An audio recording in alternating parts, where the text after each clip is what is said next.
కార్లు ఉన్న వారికి ఇది చాలా ముఖ్యమైనటువంటి వార్త.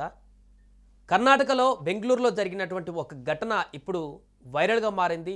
చాలా భయాందోళనకు గురిచేస్తుంది. రూఫ్ టాప్ కార్‌లో ప్రయాణిస్తున్న ఒక బాలుడు అక్కడ ఏ రకంగా ప్రమాదానికి గురయ్యారో ఇక్కడ దృశ్య రూపంలో మనకు కనిపిస్తుంది. ఒకసారి ఆ విజువల్‌లో మనం చూస్తే క్లియర్‌గా కనిపిస్తుంది.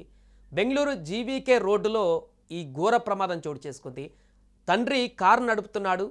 ఆ కార్‌లో ఉన్నటువంటి బాలుడు సన్ రూఫ్ తెరిచి ఓపెన్ చేసి ఆ బాలుడు నిలబడి బయటి ప్రాంతాన్ని ఆస్వాదిస్తూ ముందుకు వెళ్తున్నాడు. ఈ క్రమంలో రోడ్డు పైన ఏర్పాటు చేసినటువంటి హెవీ వెహికల్స్ కంట్రోల్ బారియర్కు ఇనుప కమ్మి బాలుడు తలకి గట్టిగా తగిలింది. వెంటనే ఈ ఘటన తర్వాత బాలుడు తీవ్ర గాయాల పాలయ్యాడు. బాలుడిని తండ్రి వెంటనే స్థానిక ఆసుపత్రికి కూడా తరలించారు. ప్రస్తుతం అతని పరిస్థితి విషమంగా ఉన్నట్టుగా తెలుస్తోంది. సో ఈ ఘటన ప్రస్తుతం సామాజిక మాధ్యమాలలో వైరల్ కావడంతో బెంగళూరు పోలీసులు కూడా కేసు నమోదు చేశారు, దర్యాప్తు చేస్తున్నారు. ఈ ఘటన చూసిన తర్వాత పిల్లలని కారులో తీసుకువెళ్ళేటప్పుడు ఎంత జాగ్రత్తగా ఉండాలి తల్లిదండ్రులు లేదా కారు నడిపే అనేటువంటి వ్యక్తులు అనే దానికి అద్దం పడుతుంది.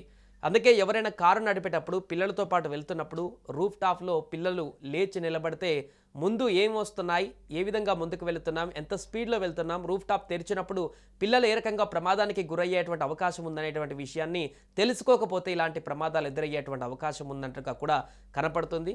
జాగ్రత్తగా పిల్లలతో కారులో వెళ్ళినప్పుడు జాగ్రత్త వహించాలనే దానికి మరొక ఉదాహరణగా ఈ వీడియో కనిపిస్తుంది.